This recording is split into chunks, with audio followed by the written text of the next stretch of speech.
Saya dah guna since daripada last year. Saya guna magnesium ni. Sebab magnesium ni dia best dia ada sekali dengan zinc. So biasanya saya akan ambil sejam sebelum tidur lah. Macam ni rupa dia. Saya ambil 1 tablet sehari. Okay.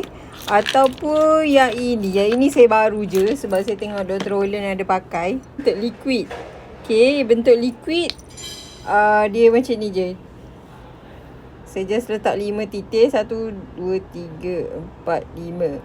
And then kacau sikit. Boleh minum.